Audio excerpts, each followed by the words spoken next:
খুবই দুঃখজনক ঘটনা হচ্ছে যে এত বড় রক্তক্ষয়ী গণঅভ্যুত্থানের পর রাজনৈতিক দলগুলো একটা সনদে স্বাক্ষর করতে পারছে না কারণ হচ্ছে যে বিভিন্ন রাজনৈতিক দলের নানা রকম দৃষ্টিভঙ্গি এবং তারা বলছে যে সেগুলো যদি অ্যাকোমোডেট করা না হয় তাহলে আমরা করব না। তো আনুষ্ঠানিকভাবে আজকে সিপিবি ভিন্ন একটা পয়েন্ট সামনে আনছে, স্বাধীনতার ঘোষণা বাদ দেওয়ার সুপারিশ। কেন স্বাধীনতার ঘোষণা বাদ দেওয়া হবে?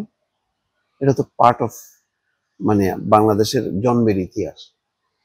তাই জুলাই সনদে স্বাক্ষর করবে না সিপিবি সহ 4 দল। তো এখন দলগুলো কি ছোট, তাদের গুরুত্ব নেই বলে ভোটের রাজনীতিতে, এই জন্য এটা কোনো আলোচনার মধ্যেই নাই।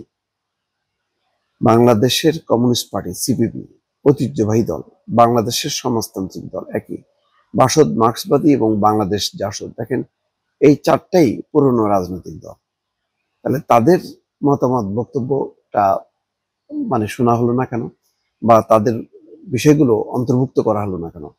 বৃহস্পতিবার বিকেলে রাজধানীর পুরানা পল্টনে সিপিবির কার্যালয়ে আয়োজিত সংবাদ সম্মেলনে এই সিদ্ধান্ত জানিয়েছে দলগুলো। জুলাই সনদ স্বাক্ষর অনুষ্ঠানের আগে তাতে সংশোধনের দাবি জানিয়েছে দলগুলো। সংবাদ সম্মেলনে লিখিত বক্তব্য তুলে ধরেন বাসদের সাধারণ সম্পাদক বজলুর রশিদ ফিরোজ।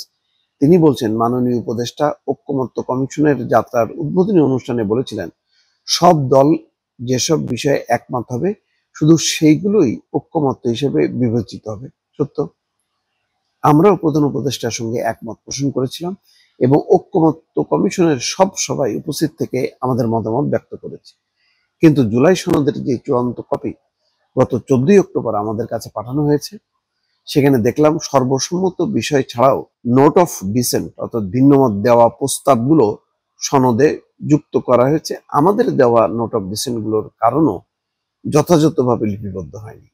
এটা কি অবস্থা? ওই যে বললাম না, তারা মনে করতেছে এইগুলি খুব প্রাসঙ্গিক রাজনৈতিক দল না, সুতরাং এগুলি বাদ দিয়ে দিলাম।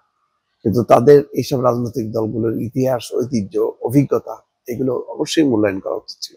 দলগুলো কেন জুলাই সনদে সই করবে না তার কারণ সংবাদ সম্মেলনে তুলে ধরা হয়। বলা হয়, জুলাই সনদের প্রথম অংশের পটভূমিতে মুক্তিযুদ্ধ এবং স্বাধীনতার ইতিহাস এবং বাংলাদেশের রাজনৈতিক আন্দোলনের ইতিহাস সঠিকভাবে উপস্থাপিত হয়নি। বারবার সংশোধনী দিলেও সেগুলো সন্নিবেশিত হয়নি। সব মিলায় যেটা দাঁড়াইতেছে আসলে একটা লেজে গোবরে অবস্থা। এই কাজগুলো প্রধান উপদেষ্টা সহ একটা ধারাবাহিকভাবে প্রতিনিয়ত আলাপ আলোচনা করে এটা একটা সিদ্ধান্ত হওয়া উচিত ছিল। এই ঐকমত্য কমিশন একদিকে বসতেছে, অন্যদের নানান রকম দাবি, এগুলি তো অ্যাকোমোডেট করা যাবে না। সেই জন্য বারবার আমি প্রথম থেকে বলছিলাম যে নির্বাচিত সংসদ রাজনৈতিক দলগুলোর উপর ভরসা রাখা উচিত ছিল। এই রাজনৈতিক দলগুলো রক্তক্ষয়ী আন্দোলন সংগ্রাম করছে, ফলে তাদের রেসপন্সিবিলিটি হয়েছে। এই রাজনৈতিক দলগুলো তো তারা পট পরিবর্তনের পর রাষ্ট্র ক্ষমতায় আসতে পারত। বাংলাদেশের স্বাধীনতার পর, মুক্তিযুদ্ধের পর আওয়ামী লীগ ক্ষমতায় আসেনি, নির্বাচনের আগে নির্বাচন করে আসতে হয়েছে, তার আগেই তারা আসেনি।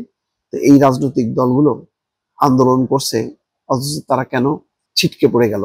এখন তাদেরকে নানা রকম দাবি দাওয়া সুপারিশ সেগুলো নিয়ে তাদেরকে আসতে হচ্ছে, এবং এক একটা রাজনৈতিক দলের এক এক রকম, এবং দিন যত যাচ্ছে ততই ভিন্ন মত বাড়ছে।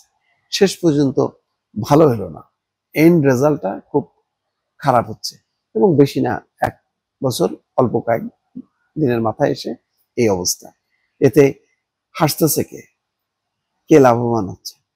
এইগুলি বিবেচনা করার অবকাশ কি আছে রাজনৈতিক দলগুলো?